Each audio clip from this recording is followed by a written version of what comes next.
নমস্কার, ইন্ডিয়ান মঙ্কস পেজে সবাইকে স্বাগত। আজকে স্বামী শিষ্য সংবাদের আলোচনা। মাঝে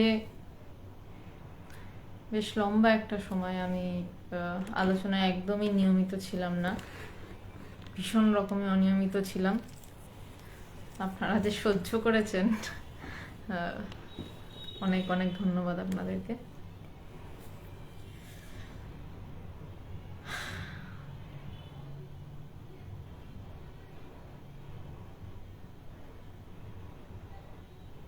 আজকে প্রায় অনেকগুলো দিন বাদে আমি আবার নিয়মিতভাবে লাইভ শুরু করছি। সবাইকে প্রণাম, রকিবুল হাসান প্রণাম, বিপুল দাস প্রণাম, সবাইকে প্রণাম।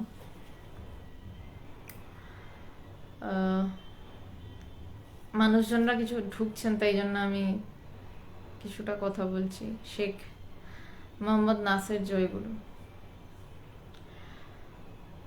আজকে থেকে আবার নিয়মিত আলোচনা চলবে। আজকের যে আলোচনার বিষয় স্বামী শিষ্য সংবাদের, সেটি হলো অজ্ঞানে কর্মের লেশমাত্র নেই, জ্ঞানে কর্মের লেশমাত্র নেই।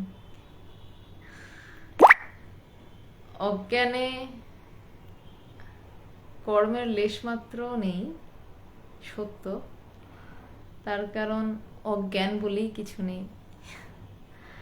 আমরা বলতে হয় তাই বলি অজ্ঞান, আমরা বলতে হয় তাই বলি জ্ঞান। যদিও আমি সব লাইনটা ভুল করে বললাম, অজ্ঞানে কর্মের লেশমাত্র নেই, তবে এটাও সঠিক। কারণ প্রথম কথা, অজ্ঞান বলে কিছু নেই, সেখানে কর্ম থাকার কথা নয়।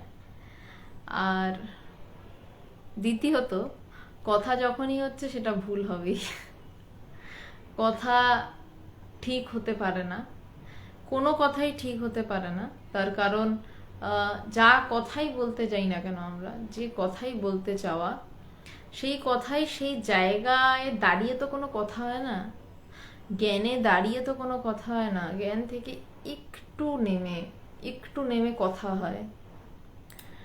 তো যে কথা, মানে এই যে আমরা কথা বলছি না, নমস্কার সবাইকে, নমস্কার। এই যে আমরা কথা বলি, এই যে এত পৃথিবীতে উপনিষদ রয়েছে, বেদান্ত রয়েছে, সব রয়েছে, সবই তো তাকে নির্দেশ করছে। ব্রহ্ম জ্ঞান হওয়ার জন্য মানুষকে সেই বিচারের পথে নির্দেশ করছে, বা সেই আমির দিকে নির্দেশ করছে।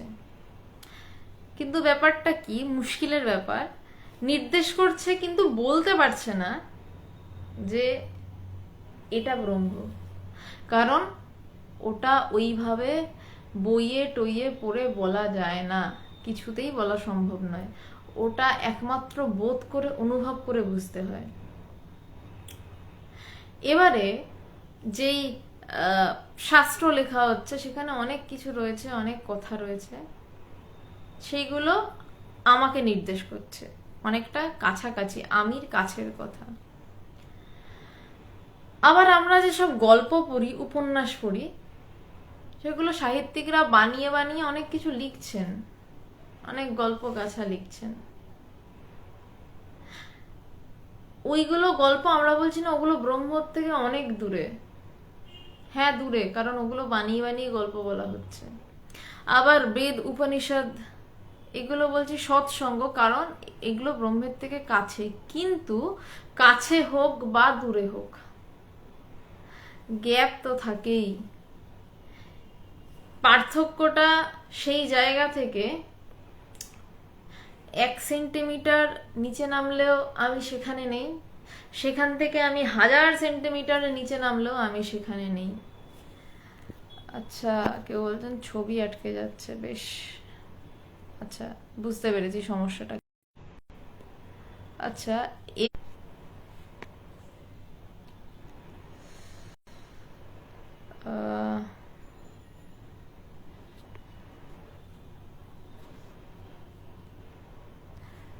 আশা করি এবার হয়তো আর সেই অসুবিধাটা হচ্ছে না। ঠিক, বেশ। হঠাৎ করে লাইট কমে গেল, কেন কমে গেল I am not sure about that, আমি ঠিক বুঝতে পারছি না। সমস্যাটা কি হলো।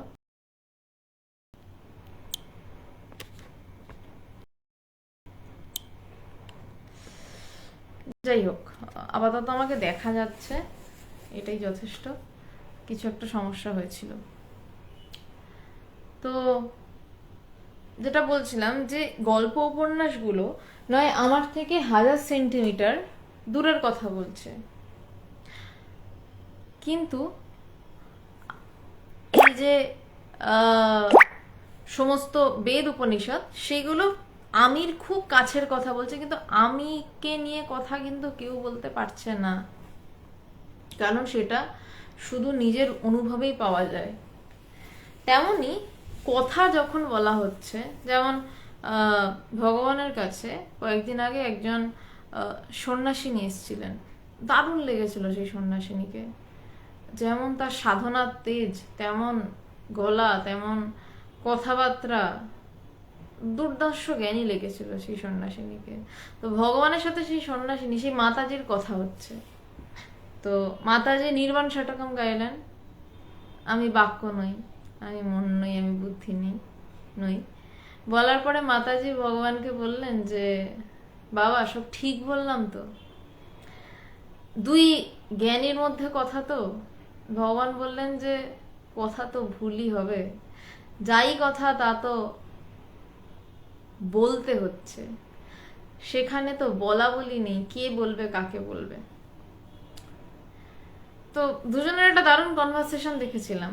তারপর মাতাজি ভগবানের হাত থেকে কিছু জিনিস গ্রহণ করলেন, ভগবান কিছু দিলেন। খুব সুন্দর একটা মানে দুই সেই জায়গায় দাঁড়িয়ে থাকা মানুষের যখন কথা হয় সেটা বড় মনোগ্রাহী হয়। তো সেটাই ব্যাপার, যে এবারে এই যেটা বললাম যে জ্ঞানে কর্মের লেশমাত্র নেই, তো বটেই, কারণ জ্ঞানে কিছুরই লেশমাত্র নেই, অজ্ঞানেও কিন্তু কিচ্ছুর লেশমাত্র নেই, কারণ অজ্ঞানটাই নেই। যা থাকবে তার উপরে তো লেশ পড়বে। আমার কাছে ঘরের দেওয়ালটা থাকতে হবে, তার উপরে তো আমি এশিয়ান পেন্টসের রং লাগাবো না কালো কালি লাগাবো, সেটা তো বুঝবো, দেওয়ালটাই যদি না থাকে। তো আজকের স্বামী শিষ্য সংবাদের যে আলোচনা, সেই আলোচনায় হচ্ছে যে জ্ঞানে কর্মের লেশমাত্র নেই। মানুষ ভাবে যে পুজো করছি, যাগযজ্ঞ করছি, এত কিছু হচ্ছে, তো এতেই জ্ঞান হবে। এবার যারা আরেকটু এগিয়ে, তারা ভাবেন এই যে আমরা এত সাধন ভজন করছি, প্রচুর সাধনা করছি, সারাদিন ধ্যান করছি, জপ করছি, তাতে আমার জ্ঞান হবে। আমার কথা বলছি না, এই কথাগুলো বিবেক চূড়ামণিতে আদি শঙ্করাচার্য বলছেন। শঙ্করাচার্য বলছেন যে এই যে যাগযজ্ঞ, বই পড়া, শাস্ত্র অধ্যয়ন, সব কিছু যদি করে ফেলো, তোমার ব্রহ্মজ্ঞান নাই হতে পারে, কারণ ব্রহ্মজ্ঞান কিছুর অধীন নন যে আমি এতগুলো শাস্ত্র পড়ে ফেললাম আমার জ্ঞান হয়ে যাবে। আমি শাস্ত্র পড়ছি, এটা কর্ম হতে পারে, উচ্চ স্তরের কর্ম, আমার রান্না করার থেকে বেটার কর্ম, মানে আমি খাওয়া রান্না এটা তো জীবনের প্রয়োজন, জৈবিক প্রয়োজন, ওটাকে আমি ছোট করছি না। আমি বলছি যে আমি ঈশ্বর চিন্তা করছি, সেটা হয়তো রান্না করা বা পরনিন্দা পরচর্চা করার থেকে অনেক বেটার, কিন্তু তাও কর্ম। আমি ঈশ্বরকে জানতে চাইছি, আমি বিচার করছি, কর্ম, কর্মের আন্ডারে পড়ছে। কিন্তু যেই মুহূর্তে কর্ম শেষ হয়ে যাচ্ছে, সেই মুহূর্তেই তার প্রকাশ। আর যেখানে তার প্রকাশ, সেখানে কর্মের লেশমাত্র থাকা সম্ভব নয়, কারণ কর্ম করতে দুজন লাগে, কিছুর উপর কেউ কর্ম করে। তো আমি স্বামী শিষ্য সংবাদে স্বামীজি যেই কথাগুলো বলছিলেন, আমি সেই কথায় প্রবেশ করছি, এবং স্বামীজি কি বলছেন এই বিষয়ে আমি চেষ্টা করছি আমার সাধ্য মতন ব্যাখ্যা করার। কারণ প্রথমেই বলছি যে আজকের বিষয়টা একটু কঠিন আছে, আপনারা অনেকদিন যাবতই শুনছেন, তো একটু কঠিন আজকের বিষয়টা আছে।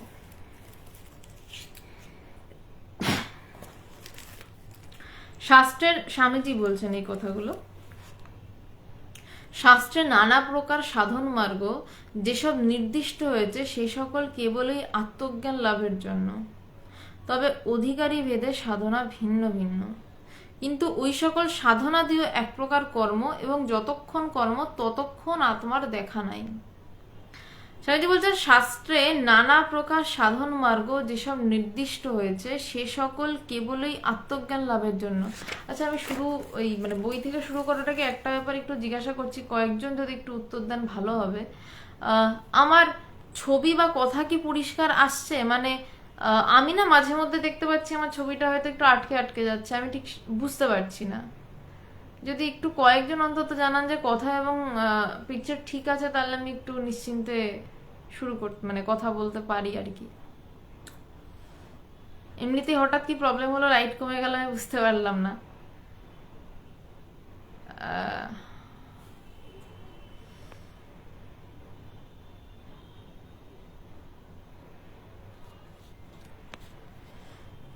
একটু কেউ যদি জানান তো খুব ভালো হয় ব্যাপারটা।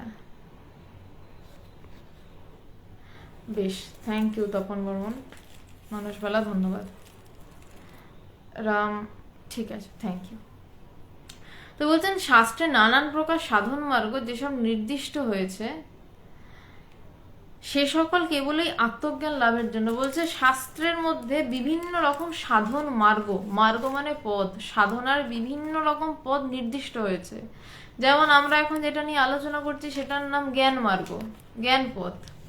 আবার কেউ বলছে যে আমি ঈশ্বরকে চাইছি, তাকে সাজাচ্ছি, তাকে নিয়ে খেলা করছি, সেটা বলছে ভক্তি মার্গ। কেউ আবার শরীরকে নিয়ে সাধনা করছেন, যেটা রাজযোগ, বিভিন্ন ক্রিয়া করছেন, মার্গ, পথ কিন্তু এগুলো এক একটা। আবার কেউ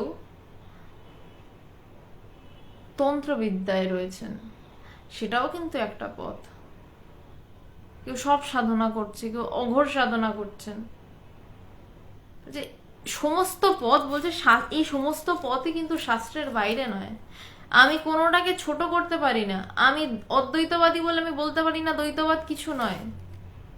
আমি রাজযোগ প্র্যাকটিস করি না বলে আমি কিন্তু বলতে পারি না রাজযোগে কিছু হয় না। কিছুতেই পারি না বলতে, কারণ প্রত্যেকটা পথই নির্দেশিত করেছে কে না, শাস্ত্র নির্দেশ করেছে। আমার ছোট মাথায় বোঝার ক্ষমতা নেই কেন শাস্ত্র নির্দেশ করছে। তার কারণ প্রত্যেকটা পথই শেষে গিয়ে সেই আমিতেই মিলছে, অন্য কোনো জায়গায় মেলার জায়গা নেই, সব গিয়ে শেষে এখানেই শেষ হচ্ছে। তো স্বামীজি বলছেন শাস্ত্রে নানা প্রকার সাধন মার্গ যেসব নির্দিষ্ট হয়েছে সে সকল কেবলই আত্মজ্ঞান লাভের জন্য। বলতে যত রকম সাধনার পথ সৃষ্টি হয়েছে তা কেবলমাত্র আত্মজ্ঞান লাভের জন্য, আত্মজ্ঞান, নিজেকে জানার জন্য এই পথের সৃষ্টি হয়েছে। তবে অধিকারী ভেদে সাধনা ভিন্ন ভিন্ন। এবার মজাটা কোথায়? অনেক রকম সাধনা মানে কি, আগে একটা বিষয়ে আসি। সাধনা মানে হচ্ছে আমি আমার পছন্দ, আমার মন অনুযায়ী কোনো একটা রাস্তা ধরে আমি চলবো, এটাকেই তো বলছে সাধন পথ। এত সাধন পথের তো দরকার ছিল না। আমি তো বলতে পারতাম যে না, শুধু অদ্বৈতবাদী থাকবে, আর কোনো বাদই পৃথিবীতে থাকবে না। কেউ বলেননি, প্রাচীনকাল থেকে আজ অব্দি কেউ বলেননি। আবার দ্বৈতবাদীরা বলতেই পারেন যে শুধু দ্বৈতবাদী থাকবে, আর কোনো বাদ থাকবে না, ঈশ্বর কখনো আমি হতে পারি, কিন্তু তারা বলেননি। এবার ব্যাপারটা হচ্ছে সাধন ব্যাপারটা কেমন। আমার ধরুন ঈশ্বরকে নিজের বাচ্চা বলে কল্পনা করতে ভাল লাগে, কল্পনা করতে ভাল লাগে। যতক্ষণ না অনুভব ততক্ষণ কল্পনা শব্দের ব্যবহার ওঠানো সম্ভব নয়। ধরুন ঈশ্বরকে আমি মা হিসাবে কল্পনা করছি, বাবা হিসাবে, বাচ্চা হিসাবে কল্পনা করতে আমার ভালো লাগছে, আমি সেভাবে সাধনা করছি, আমি সেভাবে ডেভেলপ করছি।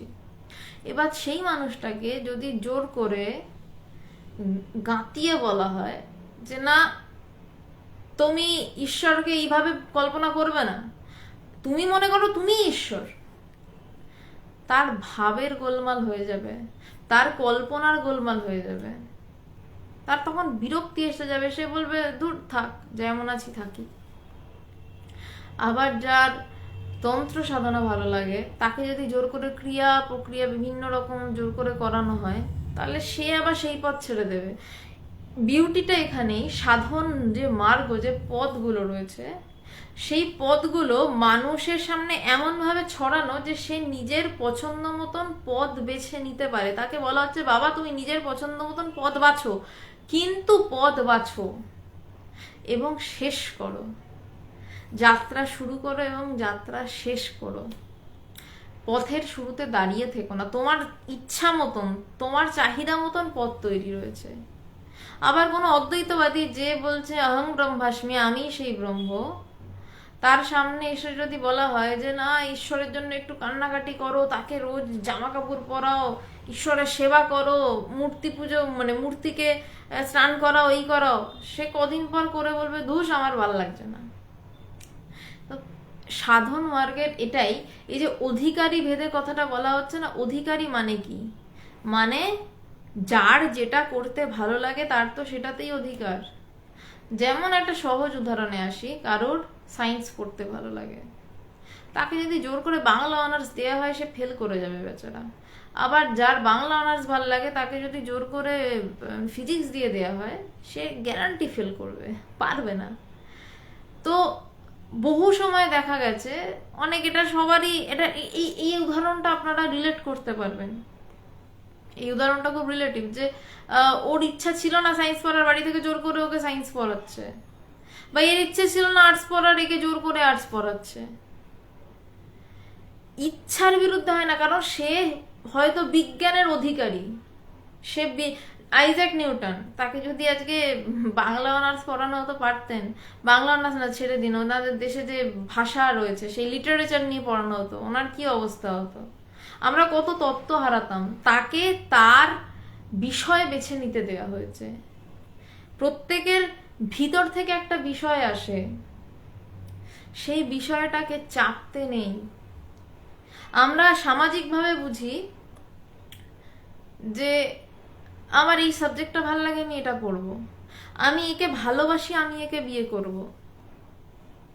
কিন্তু আধ্যাত্মিকতায় অনেক সময় আমাদের ভুল হয়ে যায়, আমাদের যেটা ভালো লাগে আমরা সেটা থেকে সরে অন্যের দেখে অনুপ্রাণিত হয়ে তার মতন করে করতে চেষ্টা করি।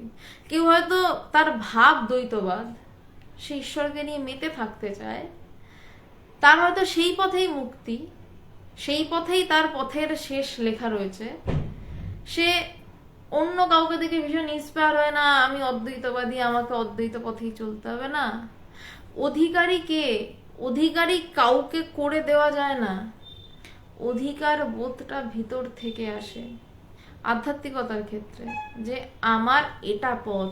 এবং যেটা আধ্যাত্মিক পথে যারা শুরু করছেন, আপনারা যারা একদম শুরু করার চেষ্টা করছেন যে আমরা এগোবো, আপনারা নিজেদের দিকে ভালো করে তাকিয়ে আগে বেছে নিতে হবে যে আমি এই পথটা আমার প্রিয়, আমার এই পথে চলতে ভালো লাগছে, এই পথটাই আমার ভালো লাগছে, এবং তারপর সেই পথটাকে আঁকড়ে ধরুন। যখন ভিতর থেকে আসবে দেখবেন যে আমার এই পথটা ভালো লাগছে, তখনই বুঝবেন আপনি সেই পথের অধিকারী। আর যদি নিজে না বুঝতে পারেন, তাহলে আপনাদের যিনি গুরুদেব আছেন, যিনি গুরুদেব আছেন, তাকে জিজ্ঞাসা করুন যে আমার পথ কোনটা। তিনি কৃপা করে যদি বলে দেন তো বলে দিলেন, কিন্তু যদি আপনি নিজে বুঝতে পারেন সেটা আরো বেশি ভালো, মজা দেয় যে আচ্ছা এটাই। তো তাই বলছেন যে অধিকারী ভেদে সাধনা ভিন্ন ভিন্ন, কারুর সাধনা জ্ঞান যোগের হবে, কারুর সাধনা ভক্তি যোগের হবে। যে কিন্তু ওই সকল সাধনা দিয়েও এক প্রকার কর্ম, যতক্ষণ কর্ম ততক্ষণ আত্মার দেখা নাই। বলছে কিন্তু ওই সকল সাধনা দিয়েও এক প্রকার কর্ম। ওই যেটা বললাম যে আমি ঈশ্বর চিন্তা করছি, এও কর্ম। আমার যতক্ষণ এই ঈশ্বর চিন্তা শেষ না হচ্ছে ততক্ষণ জ্ঞানের দেখা নেই। এবার কি বলতো, ঈশ্বর চিন্তা ছেড়ে অন্য চিন্তা করবেন না, ঈশ্বর চিন্তাটাই করুন, ওটাই আপনাকে চিন্তার পারে নিয়ে যাবে। এই উদাহরণটা আমি আগে অনেকবার দিয়েছি, আবারও বলছি, আমি এগ রোল খেতে পারি, ডাবল চিকেন দিয়ে এগ রোল খেতে পারি, আমার অ্যাসিডিটি হলো, সেটাও খাওয়া। এবার আমাকে রেন্টাক খেতে হলো, 150-তে কাজ হলো না, 300 খেতে হলো, কিন্তু সেটাও খেলাম, দুটোই কিন্তু খাওয়া, রেন্টাকটাও খাওয়া, ডাবল চিকেন রোলটাও খাওয়া, কিন্তু একটা অ্যাসিডিটি ফর্মেশন করছে আর একটা অ্যাসিডিটি কাটাচ্ছে। তেমনি আমাকে কর্ম করতেই হবে, চিন্তাটাকে আমি কর্মের ভিতরেই বলছি, কিন্তু আমাকে চাই চাই না চাই আমাকে চিন্তা করতে হবে। আমি সাংসারিক চিন্তাও করতে পারি, আমি আত্মচিন্তাও করতে পারি।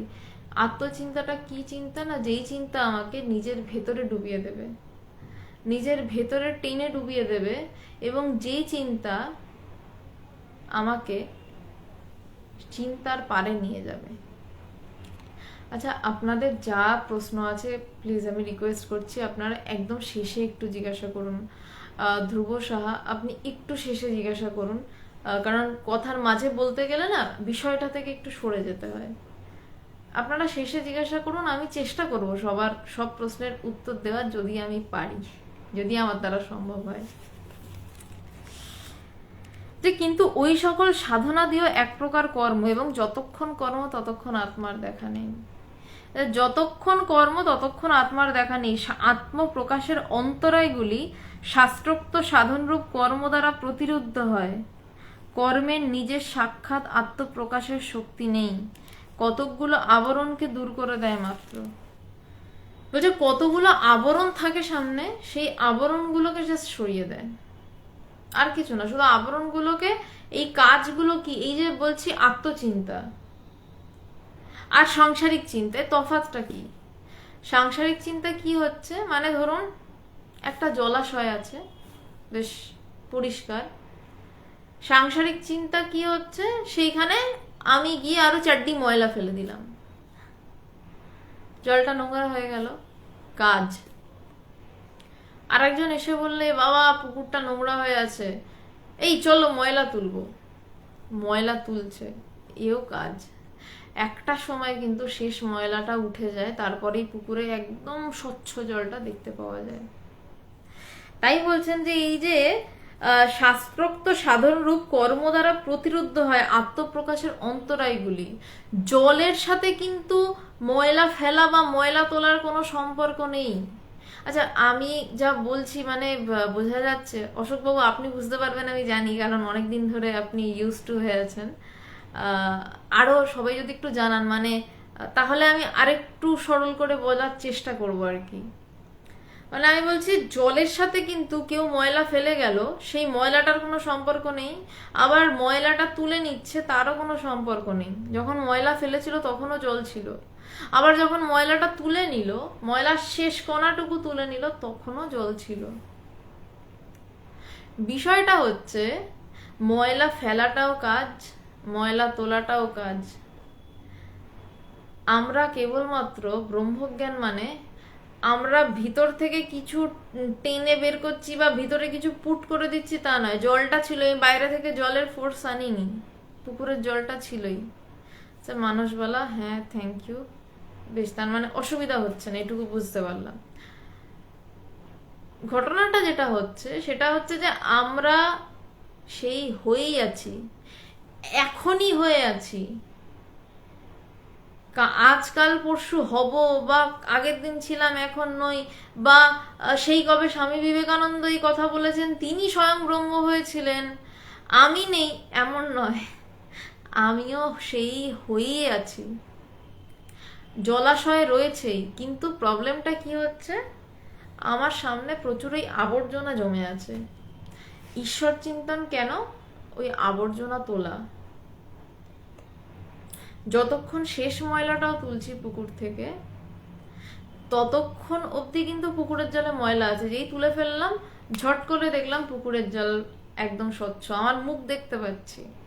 তেমনই ভিতরের যখন এই শেষ ময়লাটা ঝট করে তোলা হয়, আস্তে আস্তে নয়, ঝট করে সরে। আমি এই জন্য এই চুড়িটা ব্যবহার করলাম, কারণ না করে উপায় নেই। এর থেকে বেটার ভাবে আমার পক্ষে বলা সম্ভব নয়, মানে এই তুড়িটা ছাড়া। ঝট করে যখন ওটা সরলো, তখন আমি জলে তো মানে এই স্বচ্ছ জলে তো নিজের মুখ দেখা যায়, এখানে নিজের মুখ দেখার জন্য মুখটাকে খুঁজে পাওয়া যায় না। এখানে শুধু জলই জল, বা জল বললেও ভুল, মানে কিছু একটা বলতে হয় তাই বলছি, আসলে কিছুই কিছু নয়, যা ছিল তাই। সেটাকে আজ অব্দি কোনো শাস্ত্র ব্যাখ্যা করতে পারেননি, আমি কোন ছাড় যে ব্যাখ্যা করব। যা ছিল তাই, শুধু এটুকু বলা যেতে পারে, যা ছিল তাই। কি যে ছিল সেটা আপনাকে ওই ময়লা পরিষ্কার করে বুঝতে হবে। ওই পুকুরের জল থেকে ময়লা পরিষ্কার করার পর দেখবেন ওই পুকুরের জলে নেমেই লোকজনগুলো বেশ গায়ে সাবান টাবান দিয়ে স্নান করে, আরাম করে স্নান করে, সাঁতার টাতার কাটে, তৃপ্তি নিয়ে করে। ময়লাটা সরিয়ে আপনাকে ওই পুকুরটায় নেমে স্নান করে দাপাদাপি করে তৃপ্ত হতে হবে। আপনার তৃপ্তিটা আমি বলে দিতে পারবো না, হয় না বলাটা, যায় না বলা।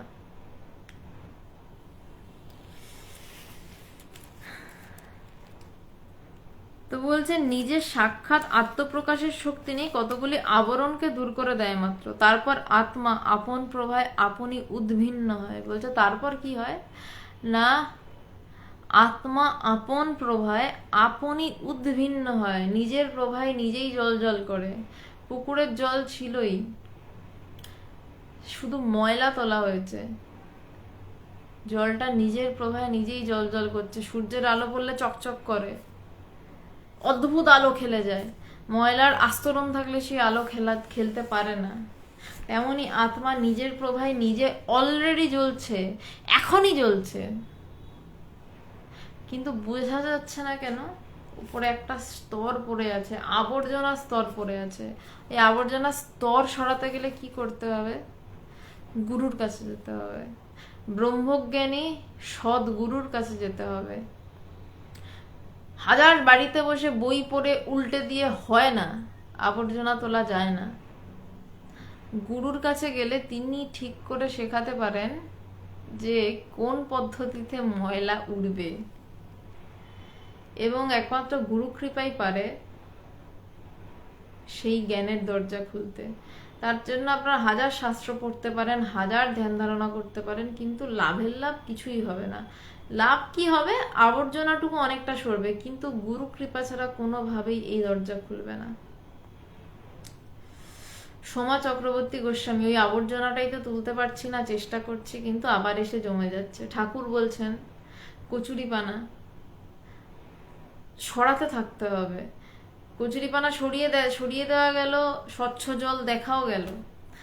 এইটা আরো একটু গভীর কথা বলছি, কচুরিপানা সরে গেল, স্বচ্ছ জল দেখা গেল, ডুবে স্নানও করলেন, তৃপ্তও হলেন, আবার অনেকদিন পুকুরের ধার কাছেই গেলেন না, আবার গিয়ে দেখবেন কচুরিপানা জমে গেছে।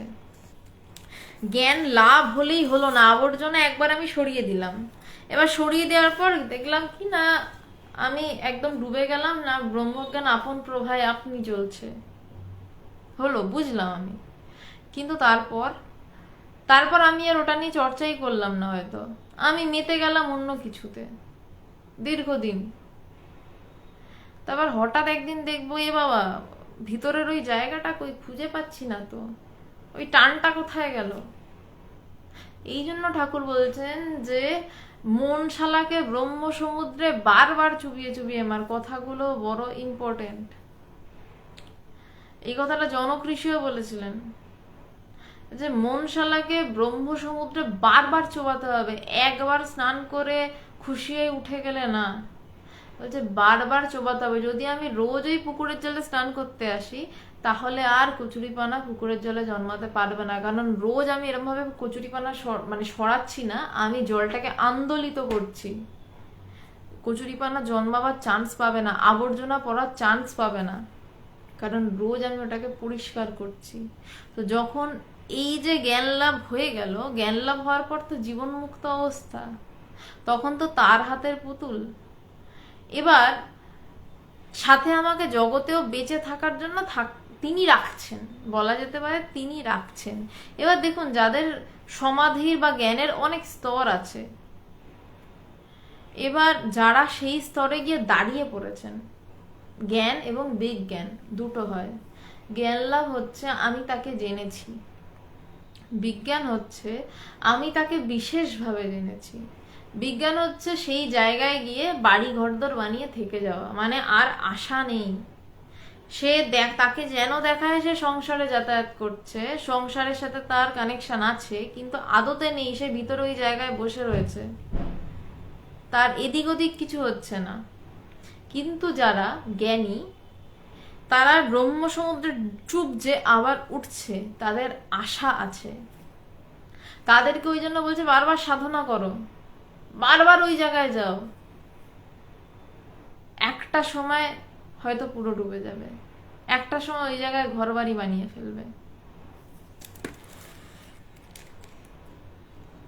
যে কতকগুলি আবরণকে দূর করে দেয় মাত্র, তারপর আত্মা আপন প্রভায় আপনই উদ্ভিন্ন হয়। এই জন্য তোর ভাষ্যকার বলেছেন ব্রহ্মজ্ঞানে কর্মের লেশ মাত্র সম্বন্ধ নেই। বলছে এই জন্যই তোর ভাষ্যকার বলেছে, কে বলেছেন আমি জানি না, এটা কারোর একটা কোটেশন আর কি। বলছেন যে ব্রহ্মজ্ঞানে কর্মের লেশমাত্র সম্বন্ধ নেই। এই লাইনটা নিয়ে প্রথমে অনেক ব্যাখ্যা করেছি, আমি এখন আর বেশি ব্যাখ্যায় যাচ্ছি না। শিষ্য কিন্তু মহাশয় কোনো না কোনরূপ কর্ম না করিলে যখন আত্মপ্রকাশের অন্তরায়গুলি নিরাশ হয় না, তখন পরোক্ষভাবে কর্মই তো জ্ঞানের কারণ হইয়া দাঁড়াইতেছে। এবার শিষ্য বৈদান্তিক প্লাস একটা তর্ক করার, তর্ক ঠিক না, ওনার যেহেতু প্রচুর পড়েছেন, তো ওনার ভিতরে সবসময় একটা যুক্তি প্রতিযুক্তি একটা খোঁজা দেয়। সেই জায়গা থেকে উনি বলছেন যে কিন্তু মহাশয় কোনো না কোনো রূপ কর্ম না করিলে যখন আত্মপ্রকাশের অন্তরায়গুলি নিরাশ হয় না, তখন পরোক্ষভাবে কর্মই তো জ্ঞানের কারণ হইয়া দাঁড়াইতেছে। বলছে পরোক্ষভাবে যদি কর্ম না করলে, ওই যে বললাম শেষ ময়লাটা না তুললে জল দেখা যাচ্ছে না, বলছে কর্ম না করলে যখন জ্ঞান হচ্ছে না, তাহলে পরোক্ষভাবে কর্মই তো জ্ঞানের কারণ হয়ে দাঁড়াচ্ছে। যে প্রত্যক্ষ না হলেও পরোক্ষভাবে তো একটা কারণ হচ্ছে। স্বামীজি কার্যকারণ পরম্পরা দৃষ্টিতে আপাতত ঐরূপ প্রতীয়মান হয়ে বটে। এই আপাতত শব্দটা জ্ঞানীর জন্য বড় ইম্পর্টেন্ট। তার উপায় নেই, তাকে এই কথাগুলো বলা হবে, তাকে তখন বলতে আপাতত হচ্ছে। সুরজিৎ ব্যানার্জি বলছেন ক্রমাগত সাধন চালিয়ে যেতে হবে, তারপর বোঝে প্রাণ বোঝে যার। ব্যাপারটা কি জানেন তো সুরজিৎ বাবু, বোঝে প্রাণ বোঝে যার হয়ে যায়, তারপরেও আবার কচুরিপানা জন্মাতে পারে। তাই জন্য বোঝে প্রাণ বোঝে যারের পরেও একমাত্র চেষ্টা তাতে ডুবে থাকা। যদি তাতে ডুবে থাকা যায় তাহলে আর কচুরিপানা জন্মাবার চান্স নেই। তাই জন্যই বলছে ব্রহ্ম সমুদ্রে বারবার চুবিয়ে মারো।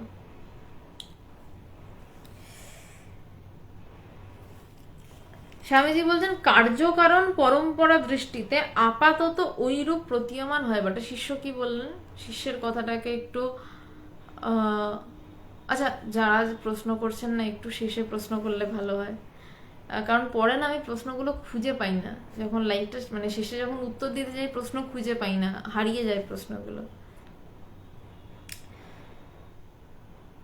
শিষ্য যেটা বলছেন যে কর্ম করছি তবে আবর্জনা ঘুরছে, সহজ ভাষায় বলছি, শিষ্য জটিল ভাবে বলেছে, আমি সহজ ভাষায় বলছি যে কাজ করছি, ঈশ্বর চিন্তন করছি, তবে আমার আবর্জনা ঘুচে যাচ্ছে, আর তারপরে আমি সেই ব্রহ্মজ্ঞানে ডুবছি।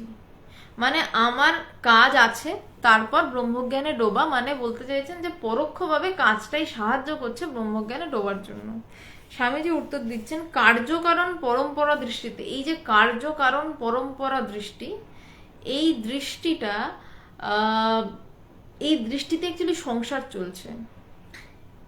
এই কাজ করছি তার কারণে এটা হচ্ছে, সেই কারণ আবার একটা কাজের জন্ম দিচ্ছে, সেই কাজ আবার একটা কারণের জন্ম দিচ্ছে। এই কার্যকারণ সম্পর্কের উপরে কিন্তু জগৎ প্রক্রিয়া দাঁড়িয়ে রয়েছে। একটু ভালো করে ভেবে দেখুন, আপনি একটা কাজ করছেন, আপনার ভিতরে একটা চিন্তা উঠছে, সেই চিন্তা ম্যানিফেস্টেশন হচ্ছে একটা কাজ, সেই কাজটার থেকে একটা কিছু তৈরি হচ্ছে, সেই কারণটা থেকে আবার কাজ তৈরি হচ্ছে, এই ব্যাপার এইভাবেই চলছে। তাই স্বামীজি বলছেন কার্যকারণ পরম্পরা দৃষ্টিতে আপাতত ওইরূপ ভাবে প্রতীয়মান হয় বটে, যে আমি এই কর্ম করছি, ঈশ্বর চিন্তা করছি, তাই আমার ব্রহ্মজ্ঞান হচ্ছে। আদৌ কি আমি ঈশ্বর চিন্তা করছি? আদেও কি আমার চিন্তার কোনো ক্ষমতা আছে? যাই হোক, এটা আমি পরে আসছি, আমি এটা অনেক পরের কথা বলছি। তো স্বামীজি বলছেন মীমাংসা শাস্ত্রে ওইরূপ দৃষ্টি অবলম্বন করেই কাম্য কর্ম নিশ্চিত ফলপ্রসব করে, ওই কথা বলা হয়েছে। নির্বিশেষ আত্মার দর্শন কিন্তু কর্মের দ্বারা হবার নয়। স্বামীজি বলছেন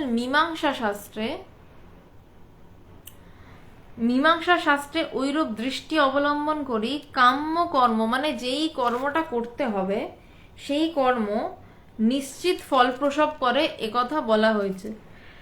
মীমাংসা শাস্ত্র আর একটা শাস্ত্র, মানে অনেক রকম শাস্ত্র আছে, তার মধ্যে মীমাংসা শাস্ত্র একরকম। বলতে সেখানে কাম্য কর্ম করে নিশ্চিত ফলপ্রসব হবে, এটা বলা হয়েছে। নির্বিশেষ আত্মার দর্শন কিন্তু কর্মের দ্বারা হবার নয়, কারণ আত্মজ্ঞান পিপাসুর পক্ষে বিধান এই যে সাধনাদি কর্ম করবে অথচ তার ফলাফলে উদাসীন থাকবে। আত্মজ্ঞান পিপাসুর পক্ষে বিধান কি? যে তুমি সাধনা করবে, কর্ম করবে, কিন্তু তার ফলাফলে উদাসীন থাকবে। আমি যদি সারাক্ষণ ভাবতে থাকি আমি এতটা ঈশ্বর চিন্তা করলাম, আমার এখনো ব্রহ্মজ্ঞান হচ্ছে না, আরে ব্রহ্ম কি আমার দাস নাকি? তিনি কি আমার দাস নাকি যে আমি এতটা করব? মানে বাজারে এতটা টাকা দিয়েছি, আমাকে 1 কিলো চাল দাও, ব্যাপারটা এমন তো নয়। তাই বলছে যে আত্মজ্ঞান পিপাসুর পক্ষে বিধান নেই। আত্মজ্ঞান পিপাসু, যারা আত্মজ্ঞান পিপাসু, চাইছে নয়, পিপাসু মানে যে কাতর, প্রত্যেকটা শব্দের মানে আছে। আমার জল খেতে লাগবে একটা কথা, আমার ভীষণ জল পিপাসা পেয়েছে, পিপাসা শব্দটার মধ্যেই একটা ব্যাকুলতা থাকে। বলছে সেই ব্যাকুলতা যখন আসবে, যেই আত্মজ্ঞানের জন্য যারা ব্যাকুল, তাদের বিধান এটা যে সাধনাদি কর্ম করবে, সাধনা করবে, কর্ম করবে, অথচ তার ফলাফলে উদাসীন থাকবে। বলছে কিন্তু তার ফলাফলে উদাসীন থাকবে, তুমি সাধনা করে যাও। কবে ব্রহ্মজ্ঞান হবে তিনি জানেন, তিনি যেদিন কৃপা করবেন সেদিন হবে। তবেই হলো ওই সকল সাধনাদি কর্ম সাধকের চিত্তশুদ্ধির কারণ ভিন্ন আর কিছুই নয়। কারণ এই সাধনাদির ফলেই আত্মাকে যদি সাক্ষাৎ প্রত্যক্ষ করা যেত, তবে শাস্ত্রে সাধককে ওই সকল কর্মের ফল ত্যাগ করতে বলতো না। বলছে কি যে যদি ওই সাধনের কাজগুলো কি না, সাধকের চিত্ত শুদ্ধ হবে, মন বুদ্ধি চিত্ত অহংকার, চিত্ত শুদ্ধ হলে তারপর তো অহংকার ওড়ানোর দরজায় আসা গেল। মন যায়, বুদ্ধি যায়, তারপর চিত্ত, ওই চিত্ততেই অনেক কিছু ওঠে আমাদের। চিত্ততেই আমাদের সংসার চিন্তা ওঠে, চিত্ততেই আমাদের বদ্ধ ভাব ওঠে, চিত্ততেই আমি মুক্ত হব এই ভাব ওঠে। আবারও বলছি, চিত্ততেই ওঠে আমি বদ্ধ, চিত্ততেই ওঠে আমাকে মুক্ত হতে হবে। তো বলছে কোনটা চিত্ত শুদ্ধ, মানে আমাকে মুক্ত হতে হবে, এবং তার জন্য আমি সর্বতভাবে চেষ্টা করছি, এর নামই চিত্তশুদ্ধি। বলছে ওই রকম সাধনাদি কর্ম চিত্তশুদ্ধির কারণ ভিন্ন আর কিছুই নয়। বলছে চিত্তশুদ্ধির কারণ ছাড়া ওই সকল সাধনার কিছুই নয়। কারণ এই সাধনাদির ফলেই যদি আত্মাকে সাক্ষাৎ প্রত্যক্ষ করা যেত, তাহলে শাস্ত্রে সাধককে ওই সকল কর্মের ফল ত্যাগ করতে বলতো না। বলছে সাধনা করেই যদি সব হয়ে যেত, তাহলে শাস্ত্র বলতো না যে ফলের আশা ত্যাগ করো। অতএব মীমাংসা শাস্ত্রোক্ত ফলপ্রসূ কর্মবাদের নিবারণ কল্পেই গীতোক্ত নিষ্কাম কর্মযোগের অবতারণা করা হয়েছে। বুঝলি, খুব সুন্দরভাবে অদ্বৈতবাদের সাথে গীতাকে এবং মীমাংসা শাস্ত্রের সাথে গীতাকে স্বামীজি মেশালেন। স্বামীজি বলছেন যে অতএব মীমাংসা শাস্ত্রোক্ত ফলপ্রসূ কর্মবাদের নিবারণ কল্পেই, মীমাংসা শাস্ত্র কি বলেছে? বলছে যে কাম্য কর্ম, যেই কাজ করতে হবে ওই কর্ম নিশ্চিত ফল প্রসব করবে, এটা মীমাংসা শাস্ত্র বলেছে। এটার পরে স্বামীজি এই কথাটাকে শাস্ত্রের অন্য ভাগ দিয়ে কাটলেন, যে না, যারা আধ্যাত্ম জ্ঞান পিপাসু হবেন তাদের কাছে সাধনার কোনো ফল থাকবে না। মীমাংসা শাস্ত্রকে কাটলেন, কেটে এবার বলছেন যে মীমাংসা শাস্ত্রোক্ত যে ফলপ্রসূ কর্মবাদের কথা বলা হয়েছে সেটা নিবারণ কল্পেই গীতোক্ত নিষ্কাম কর্মযোগের অবতারণা করা হয়েছে। বলছে গীতায় নিষ্কাম কর্মযোগের কথা বলছে, যে কর্ম করে যাও, ফলের আশা করো না। বলছে মা ফলেসু কদাচনা, বলছে ফলের আশা করো না, কাজটা করে যাও। মীমাংসা শাস্ত্রকে স্বামীজি গীতার নিষ্কাম কর্মযোগ দিয়ে কাটলেন।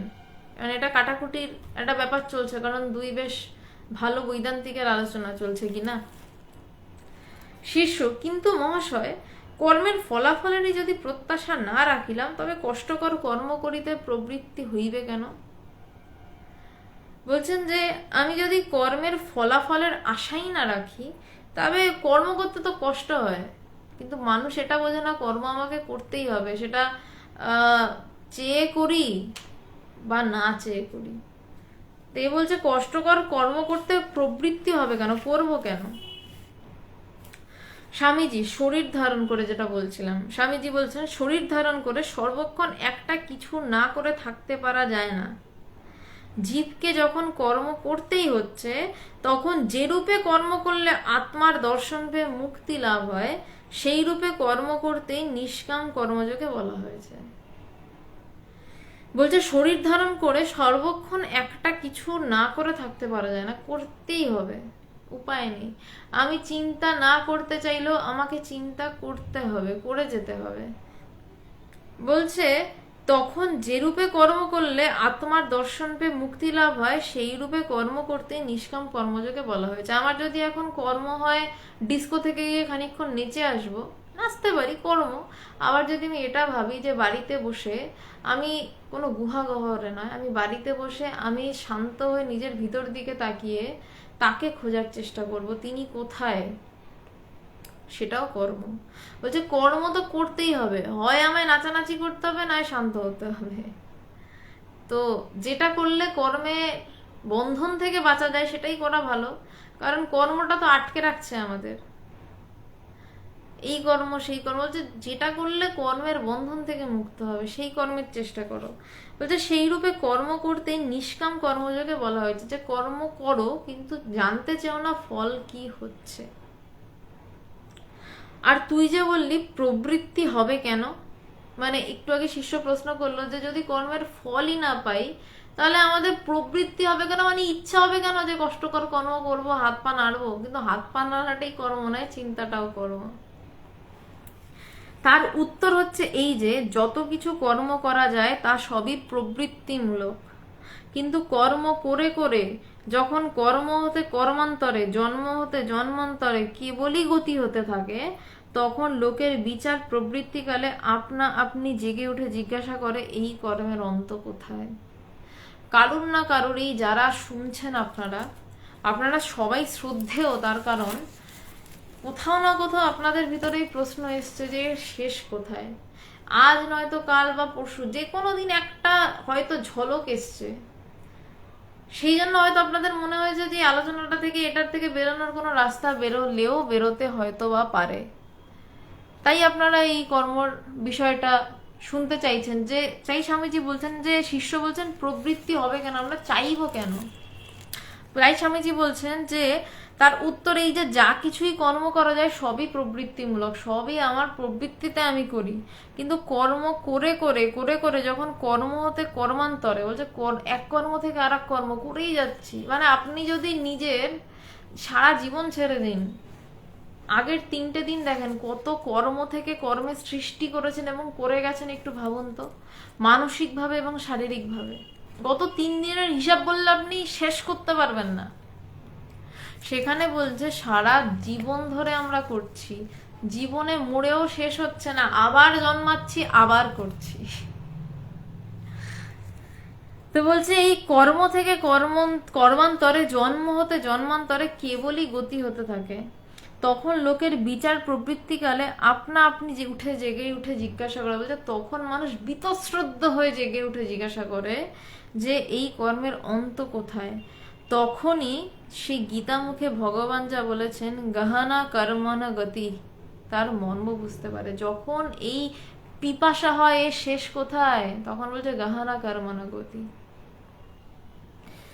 অতএব যখন কর্ম করে করে আর শান্তি লাভ হয় না, তখনই সাধক কর্মত্যাগী হয়। এবার কথা হচ্ছে, কর্মত্যাগী প্রথমেই কেন হয় না? যদি কর্মটা একটা বিরক্তিকর ব্যাপার হতো, কারণ আপনি একটা কর্ম করলেন, করে আপনি স্যাটিসফাই, বা আমি করেছি, তাতে হয়তো কিছু নাম যশ হলো বা আপনার কোনো লাভ হলো। কিন্তু ক্রমাগত করতে করতে যখন একঘেয়ে হয়ে যায়, বিরিয়ানি ভীষণ ভালো, রোজ খেতে খেতে যখন সেটা একঘেয়ে হয়ে যায়, তখনই মনে হয় ওরে বাবা বিরিয়ানি ছাড়, একটু ডাল ভাত দে, কবে খাবো। তো তাই বলছেন যে কর্ম করে যখন আর শান্তি লাভ হয় না, আপনি ভাবলেন যে এই 10,000 টাকার বেনারসিটা কিনলে বা এই এই অ্যাপেলের ট্যাপটা কিনলে আমার শান্তি, এইটা যখন ভাবলেন, ট্যাপটা কিনে ফেললেন আপনি, কিনে খুব আনন্দ, বাহ, ঠিক 6 মাস পর অ্যাপেল আর একটা নতুন ফিচার নিয়ে এলো, তখন কিন্তু আপনার শান্তিটা গেল চটকে। তখন আপনি ভাবতে শুরু করলেন, আমার ট্যাবেতে এই ফিচারগুলো নেই, আমাকে ওইটা কিনতে হবে। আপনার ট্যাবে যা ফিচার আছে তা দিয়ে কিন্তু আপনার চলে যাচ্ছিল, কিন্তু আরো সুবিধা লাভের আশায় আপনি ছটফট করতে শুরু করলেন। আপনি কিন্তু সাময়িক শান্তি পেলেও শান্তি পেলেন না। তো ক্রমাগত এইভাবে একটা কর্ম আর একটা কর্ম এভাবে জন্ম দিতে দিতে যখন শেষ হয়ে যাচ্ছে, আপনি আর শান্তি, একটা সময় বুঝে গেলেন যে এইভাবে কর্ম করে আর শান্তি পাবেন না, তখন আপনার ভিতর থেকেই প্রশ্ন আসে, এই কর্মের শেষ কোথায়? কিন্তু দেহ ধারণ করে কিছু একটা নিয়ে তো থাকতে হবে। কি নিয়ে থাকবে বল? বলছে দেহ ধারণ করে কিছু একটা নিয়ে তো থাকতে হবে, কিন্তু কি নিয়ে থাকবে বল?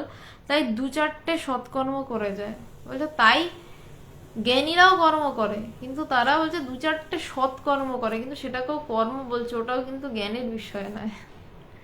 কিছু দান ধ্যান করলো বা কিছু মানুষকে জ্ঞানের দিকে ঠেলে দিল, কিছু মানুষকে ব্রহ্ম জ্ঞানের দিকে নিয়ে এলো, তাও কর্ম। আচ্ছা, বেঁচে যখন থাকতে হবে সেই কয়েকটা কাজ করি, কিন্তু এই কর্মের ফলাফলের প্রত্যাশা রাখে না যে সে ব্রহ্মজ্ঞানী হয়ে সে কাউকে টেনে ব্রহ্মজ্ঞানী হলো, তার ব্রহ্মজ্ঞান হওয়ার পর সে তাকে সারা জীবন দেখবে কিনা এমন কোনো প্রত্যাশা সে রাখে না। সে তখন গুরু শিষ্যকে কি বলে, তুমিও মুক্ত বাপু, আমিও মুক্ত বাপু, চলো। সে বলে না, তখন গুরু একটাই কথা বলে না, ও আরো কয়েকজনকে মুক্ত করে দাও। গুরু বলে না আমার জন্য এটা করো, এই কথা বলেন না। কারণ তখন তারা জেনেছে যে ওই কর্মফলে জন্ম মৃত্যুর বহুধা অঙ্কুর নিহিত রয়েছে। এই যে বললাম, এই জীবন প্রক্রিয়া, এই জগতের নিয়ম চলছে কার্য কারণ সম্পর্কের উপর। এই যে কাজ করছি, কর্ম করছি, সেখান থেকে ফলের জন্ম, ফল থেকে আবার কর্মের জন্ম। বলছে ওই কর্মের ফলাফলের প্রত্যাশা রাখে না, কারণ তখন তারা জেনেছে যে ওই কর্মফলে জন্ম মৃত্যুর বহুধা অঙ্কুর নিহিত আছে। একটা কাজ থেকে আর একটা কাজের জন্ম, সেখান থেকে আবার ফিরে ফিরে আসা। সেই জন্যই ব্রহ্মজ্ঞেরা সর্বকর্মত্যাগী লোক দেখানো 2-4টে কর্ম করলেও তাতে তাদের কিছুমাত্র আট নেই। এরাই শাস্ত্রের নিষ্কাম কর্মযোগী বলে কথিত হয়েছে। নিষ্কাম কর্মযোগী হতে গেলে ব্রহ্মজ্ঞানী হতে হবে। বলছে তারা কর্ম করে, 2-1টা কর্ম করে, কারণ দেহ রাখলে তিনি কর্ম করান, তাতে তাদের আট নেই। মানে আমরা যেমন কোনো একটা কাজ করে সেটার পিছনে পড়ে যাই, এটার কি হলো, তাদের সেটা নেই। তারা করে দেন, কাজটা করে দেন, তারপরে সেটা নিয়ে চিন্তিত থাকেন না সেই কাজটা থেকে কি পাবেন কি পাবেন না, কি হলো বা কি হলো না। করতে হয় করে, জাস্ট করতে হয় করে। আজকের আলোচনা এই অবধি, যে জ্ঞানে কর্মের লেশমাত্র নেই। আশা করি আমার সাধ্য মতন কিছুটা বলতে পেরেছি। এবার আপনারা প্রশ্ন করুন, আমি যদি পারি সেই প্রশ্নের উত্তর দিতে, আমার ক্ষমতায় কুলালে আমি দেব। আচ্ছা, কয়েকটা তো প্রশ্ন এসছিল, আমি দেখছি। দৈপায়ন রয় বলছেন, নিষ্কাম কর্ম জ্ঞান যোগের একটা লেভেলে রিচ করলে সুবিধা হয়, ভক্তি থাকলে ওটার জোরে কর্ম হবে, শুধু শুধু কর্মযোগ সিমস নিয়ার টু ইম্পসিবল। এইসব যোগের সমন্বয়, এর বিষয়ে কিছু বলবেন? দ্বৈপায়ন রয় আপনাকে বলছি, যোগের সমন্বয় তো হয়ই, কিন্তু সেইটা একটু কঠিন রাস্তা। যদি কেউ করতে পারে তার জন্য ব্রহ্মজ্ঞান খুব তাড়াতাড়ি হয়। মানে সে জ্ঞান যোগের জন্য তীব্রভাবে নিজের দিকে মানে মানে কি বলবো, নিজের দিকে ছুটে আসছে বলাটাও ভুল কথা, নিজেকে চিন্তা করছে বলাও ভুল কথা, সে তো নিজেই হয়েই আছে, সে নিজেকে বোধ করার চেষ্টা করছে। একটা স্বামীজি কথাটাই আমি পেয়েছিলাম, মোস্ট প্রবাবলি ভক্তি যোগে বোধহয় এই কথাটা পেয়েছিলাম। বলছে পাখির দুটো ডানা, এক ডানায় কর্মযোগ, এক ডানায় হচ্ছে জ্ঞানযোগ, এক ডানায় ভক্তিযোগ, আর পুচ্ছটা তার হবে কর্মযোগ। কারেক্ট, স্বামীজির কথা ছিল এটা। ভক্তিযোগ দ্বৈপায়ন রায় আপনাকে বলছি, বলছে একদিকে সে জ্ঞানযোগী, সে নিজেকে খুঁজছে, আর একদিকে সে ভক্তিযোগীও। কারণ সে ভক্তিযোগী কেমন ভাবে না, তার নিজেকে খোঁজার প্রতি ঐকান্তিক ভক্তি রয়েছে, সে নিজেকে পাগলের মতন খুঁজছে, সে নিজেকে পাওয়ার জন্য পাগল। আর তার সাথে কর্মযোগী কেমন না, তার সাথে সে নিজেকে খোঁজার জন্য, আমি কথাটাকে যেভাবে বুঝেছি আমি সেভাবে বলছি, সে নিজেকে খোঁজার জন্য ধ্যান ধারণা সাধনা যা কর্ম করা সে করছে। এবার এই কথাটাকে যদি অন্যভাবে বলেন আপনি, এটা আমি বুঝেছি, এই কথাটাকে আবার যদি আমি একটু অন্যভাবে বলি, যে জ্ঞান কর্ম ভক্তির তিনটে সমন্বয় সাধন হওয়ার একমাত্র রাস্তা এটাই। আদারওয়াইজ আমি জ্ঞানের হলো আমি বলবো অহং ব্রহ্মাস্মি, নিজেকে খুঁজছি, আবার ভক্তির মন যখন হচ্ছে আমি তখন ঈশ্বরের জন্য কাঁদতে বসছি, আবার হয়তো আমি কোনো রিলিফ ফান্ডে লেগে পড়লাম। কিন্তু রিলিফ ফান্ডে লেগে পড়েও কর্মযোগেও সেখানে যদি আমি সবাইকে আমি কল্পনা করছি ভালো, ভগবানের একটা খুব সুন্দর কথা আছে, আমি বুঝলাম না কথাটা, এখনো বুঝেছি তা নয়, যতটুকু বুঝেছি, ভগবান একদিন আমাকে বলছিলেন যে দেখ, ভালোবাসার অভ্যাস করতে হয়। আমি তোমায় ভালোবাসি, আসল ভালোবাসা তো জ্ঞান লাভের পর আসে, কিন্তু তার আগে বলছে আমি তোমায় ভালোবাসি, আমি তোমায় ঘৃণা করি এটাও বলতে পারি, আমি তোমায় ভালোবাসি আমি এই কথাটাও বলতে পারি। ঘৃণা করি বলতে বলতে হয়তো তার উপর ঘৃণা জন্মে যাবে, ভালোবাসি বলতে বলতে তার উপর ভালোবাসা জন্মে যাবে। বলছে ধরো আমি কোনো রিলিফ ফান্ড ডেকেছি, কর্মযোগ, আমি সবাইকে মনে করছি এ তো আমি তো আমাকেই সেবা করছি, আমি যদি হাত দিয়ে ভাত তুলে মুখে দিই, আমি কি মনে করি আমি আমার সেবা করছি বা আমি বিশাল কাজ করছি? আরে আমি খাচ্ছি। যখন একজন ব্রহ্মজ্ঞানী কেউ রিলিফ ফান্ডে যান, তিনি রূপং প্রতিরূপ বাবুব, তিনি প্রত্যেক রূপে নিজেকেই দেখেন। তিনি ভাবেন না তিনি অন্য কাউকে খাওয়াচ্ছেন, তিনি অন্য কারোর সেবা করছেন। ভাবেন শব্দটা ভুল, তিনি বোধ করেন না, তিনি জানেন তিনি নিজেই খাচ্ছেন, নিজেই নিজের সেবা করছেন। বা এই সেবা শব্দটাই তার ভিতরে আসে না, আসল কথা। কিন্তু যখন এমনি কেউ অজ্ঞানী, মানে যে তখনও জানে না যে সে হয়ে আছে, এটাকেই অজ্ঞানী শব্দটা দিয়ে বলছি, তখন তাকে ভাবতে হবে যে আরে এ তো আমি, এটা আমি। এই ভাবতে ভাবতে কখন হয়তো সে বোধ করে বসবে, তার ভিতরে ভালোবাসার একটা ফল্গুধারা বয়ে যাবে। এই যে সে ভাবছে এটা আমি, এটা অদ্বৈতবাদ। এই যে সে ভালোবাসছে, ভালোবেসে খাওয়াচ্ছে, এটা দ্বৈতবাদ। আবার সে যে কর্মটা করছে এবং তার জন্য কোনো ফলের আশা করছে না, কারণ সে ভাবছে আমিই কাজটা করছি, এই নিষ্কাম কর্ম।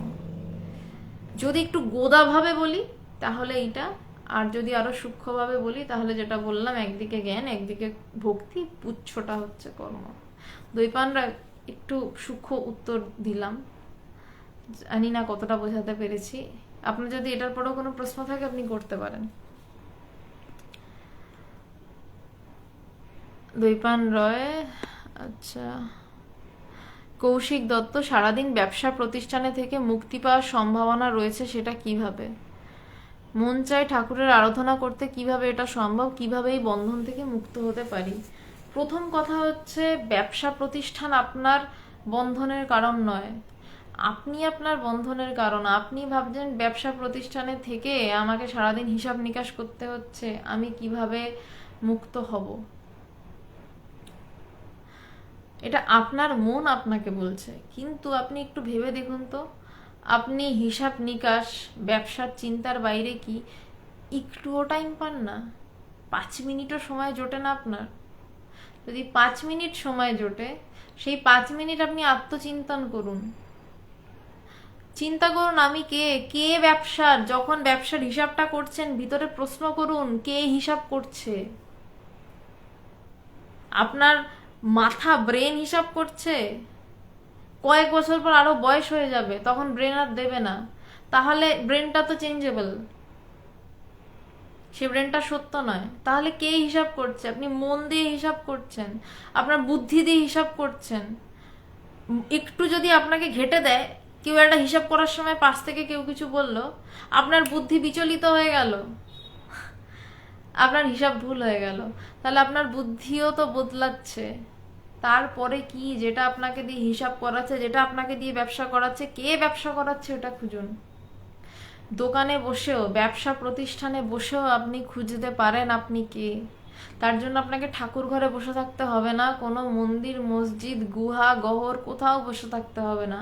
আপনি আপনার ব্যবসা প্রতিষ্ঠানের চেয়ারে বসেই এটা খুঁজে বের করতে পারবেন যে কে করছে, কে করছে, ব্যবসার চিন্তাটা উঠছে কোথা থেকে।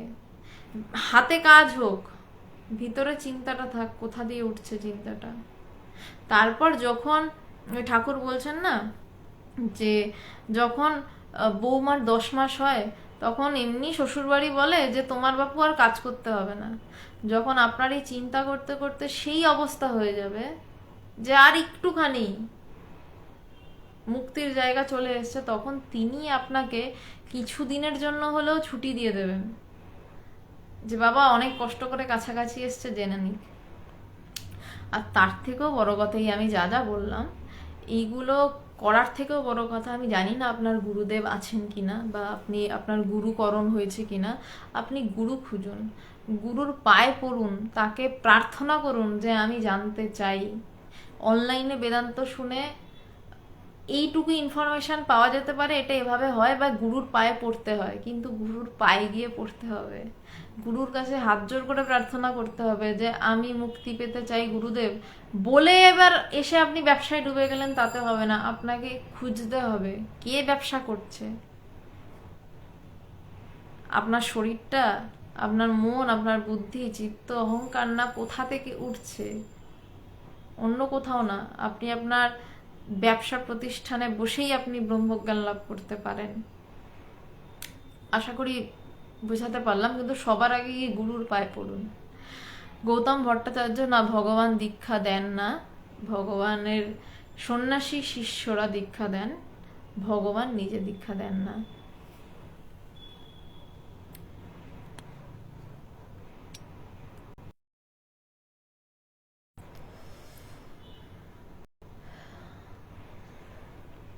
আচ্ছা, সুরজিৎ ব্যানার্জি আবরণ কাটছে। অঞ্জলি কাকিমা প্রণাম। রকিবুল হাসান ওয়েলকাম। দৈপায়ন রয়, ধরুন আমি যদি মনে করি যে সব কর্ম আমি কৃষ্ণকে সন্তুষ্ট করার জন্য করছি, তাহলে কি সেটাও কাম? না না, করুন না, না শুদ্ধ কাম, এটা শুদ্ধ কাম। আর শুদ্ধ কাম হলে কি সেটাও ব্রহ্মজ্ঞানের বাধা? হ্যাঁ বাধা। মাফ করবেন, আমি খুব বাজে কড়া কথা বলছি দৈপায়ন রয়। হ্যাঁ, এটাও ব্রহ্মজ্ঞানের বাধা। কেন বলছি ব্রহ্মজ্ঞানের বাধা? ঠাকুর মাকে নিয়ে পাগল ছিলেন, ঠাকুর মাকে নিয়ে পাগল, সারাদিন মা মা করছেন।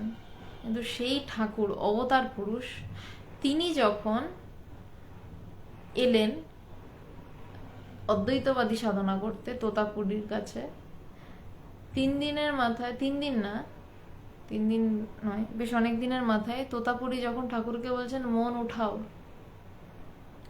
ঠাকুর বলছেন পারছি না, মা আটকে দিচ্ছেন, মা এসে দাঁড়িয়ে আছেন। ওইভাবে সাধনা করতে করতে সেখানেও তো একটা রূপ, তাকেও তো একটা ভালোবাসা, কিন্তু সেখানে বড়জোর বিশিষ্ট দ্বৈতবাদের জ্ঞান হতে পারে না, তুমি সব, আমি তোমার অংশ। কিন্তু যেখানে জ্ঞান সেটা বড় বিষম ঠাই, বলছে সে বড় বিষম ঠাই, গুরু শিষ্য দেখা নেই। তখন ভিতর থেকে সব কেটে উড়িয়ে দিতে হয়। ঠাকুরেরও অসুবিধা হচ্ছে, ঠাকুর বলছেন পারছি না, তোতাপুরি বলছেন মন উঠাও, ঠাকুর বলছেন মা এসে দাঁড়িয়ে আছেন। তখন তোতাপুরীজি কি করলেন, একটা কাঁচের টুকরো নিয়ে ঠাকুরের এখানটা আঘাত করেছিলেন, বলছে ওখানে মন দাও। তখন ঠাকুর নির্বিকল্প সমাধিতে মন উঠিয়ে ডুবে গেলেন। এই যে আপনি কৃষ্ণকে ভালোবাসছেন, কৃষ্ণ হোক, শিব হোক, মা হোক, যেই হোক, এই সবটাই কাম, শুদ্ধ কাম, কিন্তু কর্ম সব ছাড়িয়ে তার জায়গা। বলছে সে বড় বিষম ঠাই, আবারও বলছি, সে বড় বিষম ঠাই, গুরু শিষ্যেও দেখা নাই। সেখানে গুরুরও জায়গা নেই, কারণ শিষ্যই নেই। শিষ্য থাকলে তবে গুরুর প্রশ্ন। যেখানে আপনিই নেই সেখানে আপনার কৃষ্ণের কি প্রশ্ন? যখন আপনি, তখন কৃষ্ণের প্রশ্ন। যে জায়গায় আপনি নেই সেই জায়গা নিয়ে কথা হচ্ছে। দ্বৈপায়ন রায় আপনাকে বললাম। বিজয়বাবু প্রণাম, গৌরকুমার প্রণাম, দীপ্তেন্দু পাল, ভক্ত হনুমান লঙ্কা কাণ্ড করেছেন, ব্রহ্মজ্ঞ কর্মযোগী কেমন হয় সেটা নিয়ে এতক্ষণ কথা বলেছি। ব্রহ্মজ্ঞ কর্মযোগী কেমন হয় এটা নিয়ে আমি আর ব্যাখ্যায় যাব না। ওই যে যেটা দিয়ে শেষ করলাম, যে ব্রহ্মজ্ঞ কর্মযোগীর কোনো আর্ট থাকে না, আর তারা নিষ্কাম বলে কিছু, মানে তাদের কোনো আসে যায় না কাজটা করার পরে কিছু হলো বা না হলো। ধ্রুব সাহা, আমরা মুক্তি বলতে কি বুঝতে পারি? দেখুন, অনেক সংজ্ঞা আছে। মুক্তি এই রকম, মুক্তি ওই রকম। এবার ঘটনা হচ্ছে, হাজি আলাউদ্দিন বলে একটি দোকান আছে জাকারিয়া স্ট্রিটে, বড় বাজার। ওই হাজি আলাউদ্দিনের জাকারিয়া স্ট্রিটের ওই দোকানটিতে রমজান মাসে 32 হালুয়া বলে একটি হালুয়া তৈরি হয়। এবার আপনি যদি আমায় জিজ্ঞাসা করেন যে 32 হালুয়াটা কেমন, আমি বলবো বেশ সেটা হালুয়া, দারুণ জমাট বাঁধা একটা ব্যাপার, প্রচুর ড্রাই ফ্রুটস দেওয়া। আপনাকে আমি কিছুতেই বোঝাতে পারবো না ওটার টেস্ট কেমন। আপনাকে বলতে হবে লাস্ট অব্দি, আরে এইভাবে যাবেন, এই রাস্তা দিয়ে ঢুকবেন, সেন্ট্রালে নামবেন, এইভাবে ঢুকবেন, ঢুকে গিয়ে খেয়ে নেবেন। আপনি খেয়ে দিয়ে হয়তো আমাকে ফোন করে বলবেন যে বাহ দারুণ খেয়েছি, দারুণ ব্যাপার, দারুণ খেতে। তেমনই মুক্তি বলতে আমি আপনাকে এতক্ষণ ধরে যা বললাম এগুলো ওই যাওয়ার রাস্তা, কিন্তু ওই খেয়ে কেমন লাগে কেউ বলতে পারেনি, আমিও পারবো না। মুক্তি বলতে কি বুঝি সেটা প্রাণে প্রাণে বোধ করতে হয়, সেটা বোধে বোধ করতে হয়, নইলে মুক্তি বলতে কি বুঝি বলা বড় কঠিন, বলা যাবে না মুক্তি বলতে কি বুঝি। তো মুক্ত যদি হতে চান গুরুর কাছে যান, গুরুর পা ধরুন, হাত জোর করে বলুন মুক্ত হতে চান, তারপর গুরুদেব যেভাবে সাধনা করতে বলবেন করুন, তাতেই মুক্তি। হাজার বইপত্র পড়ে মুক্তি হয় না। ভাস্বতীদি ধন্যবাদ। দ্বৈপায়ন রায়, না ঠিকই বলেছেন, আমি রিয়েলাইজ করেছি এটাও বাধা, আপনার থেকে কনফার্ম হলাম। বেশ। মন্টু পায়রা, ব্রহ্মজ্ঞানী চেনার উপায় আপনার নিজের ব্রহ্মজ্ঞানী হয়ে যাওয়া। আপনি ব্রহ্মজ্ঞানী না হলে আরেক ব্রহ্মজ্ঞানীকে কিছুতেই ধরতে পারবেন না, সে ব্রহ্মজ্ঞানী নাকি। ব্রহ্মজ্ঞানী গুরু চেনার উপায়, সরি আমি গুরু শব্দটা মিস করেছি, না চেনার উপায় নেই। গুরু চেনার উপায় নেই, কারণ ওই যে বারবার বলি, আপনি নার্সারির বাচ্চা ধরুন, আপনি না মানে বলছি একটা নার্সারির বাচ্চা, তার কাছে হয়তো পড়াতে এসছে পিএইচডির একটা ছেলে। এবার নার্সারির বাচ্চাটা থেকে পরীক্ষা করছে, তুমি পিএইচডিতে কি শিখেছো? এবার থিটা লিখছে, যে থিটাই বুঝবে না, সাথে এবিসিডি জানে না। নার্সারির বাচ্চা কখনোই একটা পিএইচডির লোককে পরীক্ষা করতে পারে না, সম্ভব নয়। তো তার কি হবে, যে তার সেই পিএইচডির ছাত্রের প্রতি একটা ভালোবাসা জন্মাবে না, ইনি জানেন, ইনি পারবেন আমাকে শেখাতে, বিশ্বাস করতে হবে। করে তার বিশ্বাসটা কেমন, অন্ধবিশ্বাস নয়, ভিতর থেকে একটা বিশ্বাস আসে যে না এ পারবে, এ জানে। কারণ নার্সারির বাচ্চাটা তো এবিসিডি জানে না, যে থিটা গামা কি বুঝবে। তার পিএইচডির হিসাবটা আরেকজন পিএইচডি স্টুডেন্টই বুঝবেন। তেমনই ব্রহ্মজ্ঞানী গুরু আপনি বুঝতে পারবেন না এই গুরুর ব্রহ্মজ্ঞান হয়েছে কিনা। কারোর সামনে দাঁড়ালে আপনার মনে হবে যে এই আমার গুরু, এই আমাকে সংসার সমুদ্র পার করতে পারবে, তাকেই বরণ করে নিন, তার পায়ের নিচেই মাথা ঠেকান, তাছাড়া উপায় নেই। আপনি ব্রহ্মজ্ঞানী গুরু চিনতে পারবেন না।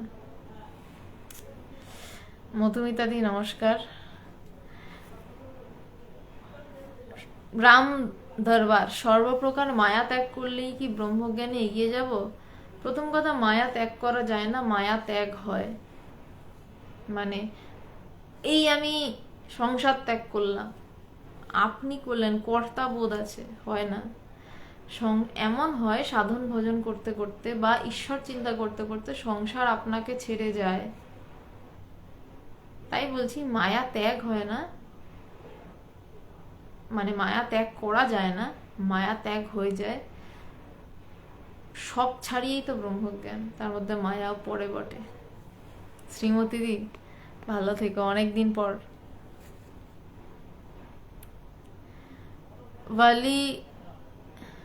ওয়ালিউল ইসলাম, হ্যাঁ, জন্ম মৃত্যুর হাত থেকে রেহাই পাওয়া, এই কথাটাই আপনি ঠিক বলেছেন। মুক্তি বলতে এটাই, জন্ম মৃত্যুর হাত থেকে রেহাই পাওয়া তো বটে, তাছাড়াও আর একটা অবস্থা হয় জীবন মুক্ত অবস্থা, সেটাতে মুক্তির টেস্ট পাওয়া যায়। খাবার খেয়ে যেমন জিভে স্বাদ লেগে থাকে, তেমনই মুক্তির টেস্ট পাওয়া যায়, সেটা জীবন মুক্তি অবস্থা। আচ্ছা, প্রদীপ দাস কি বলছেন? বকবাস ক্রিনা, আমি আপনার কথা বুঝলাম না, কি বলতে চাইছেন?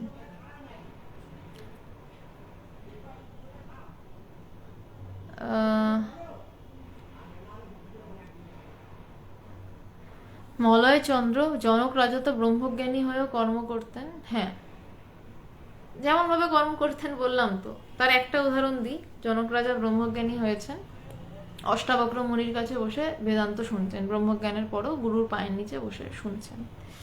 এই গল্পটির নাম এক কৌপিন কি বাস্তে, খুব ইম্পর্টেন্ট গল্প।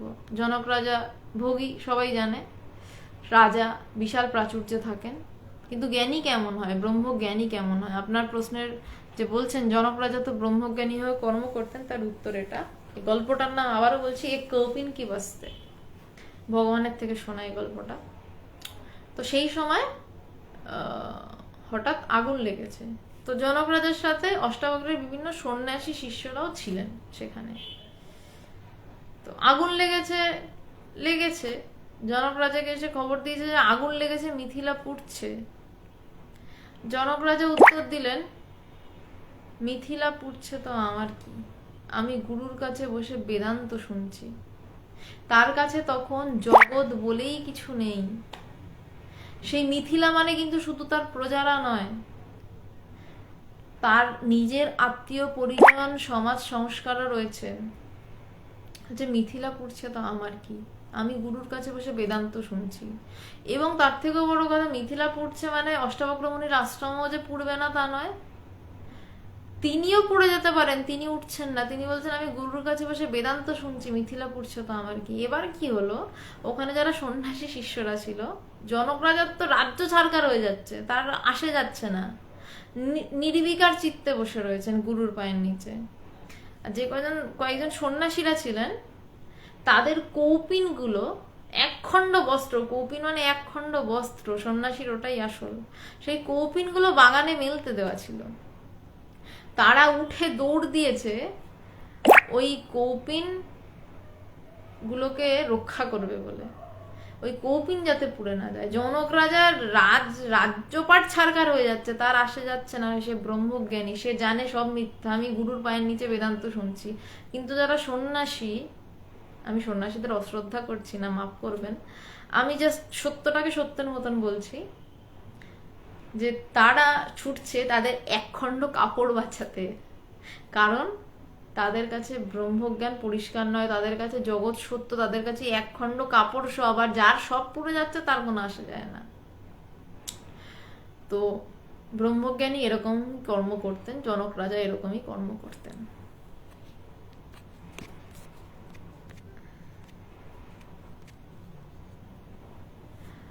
অগ্নিমন্ত্র, শরীরে একটা চাদর ওড়না জড়িয়ে আসবেন। আচ্ছা, আপনার অসুবিধা হলে আপনি একটা কম্বল পরেও বসতে পারেন। আপনি আগের দিন না এসব আলফাল মন্তব্য করেছিলেন, আমি দেখেছিলাম। আপনি বরঞ্চ একটা কম্বল পরে বসবেন। আমি তো চাদর বা ওড়না নেব না, প্রয়োজন না পড়লে, নিজে না বুঝলে আপনার জ্ঞানও শুনবো না। আপনি বরঞ্চ আমার হয়ে একটা কম্বল পরে বসে থাকবেন, কোনো আপত্তি নেই আমার, ঠিক আছে? আর আপনাকে আমি এই মুহূর্ত থেকে, এই স্ট্রিমটা থেকে এবং এই পেজটা থেকে ব্লক করছি, কারণ আপনার মতন মানুষের যা বলছি শোনার তো আগ্রহ নেই। অনেক দিন ধরেই দেখছি আপনি ওড়না চাদর নিয়ে পড়ে রয়েছেন, আপনি ভালো করে কম্বল বানিয়ে একটা এটা কম্বল জড়িয়ে বসবেন। আমি ব্লক করলাম আপনাকে। অগ্নিমন্ত্র, অগ্নিমন্ত্র, আবার অ্যাকাউন্টটাও ফেক, অ্যাকাউন্টটা অ্যাটলিস্ট ঠিক করুন।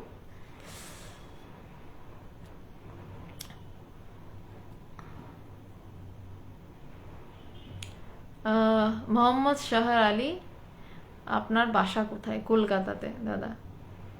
সুরজিৎ ব্যানার্জি, তীব্র ব্যাকুলতা না হলে কি করে হবে, আর কোনো পথ নেই। ঠিকই।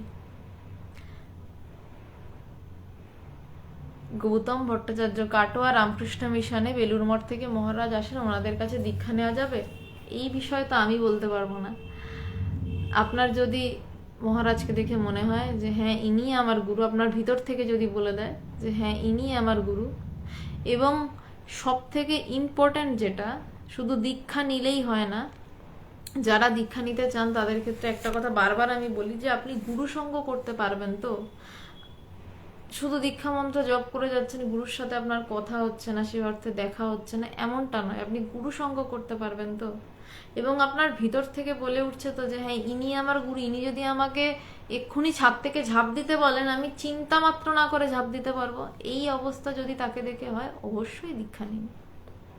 কিন্তু দেখে নেবেন যেন গুরু সঙ্গ করতে পারেন, গুরুর পায়ের নিচে বসে গুরু সঙ্গ করতে পারেন। এই যে স্বামী শিষ্য সংবাদ পড়ছি, স্বামীজি আর তার শিষ্য শ্রী শরৎচন্দ্র চক্রবর্তীর কথোপকথন চলছে, আলাপ আলোচনা চলছে, এইভাবে যেন গুরুর সাথে কথা বলতে পারেন, এটা দেখে নেবেন।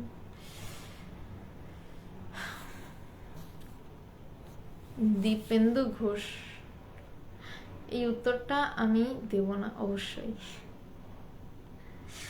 বেশ, তাহলে আজকে এই অবধি থাক।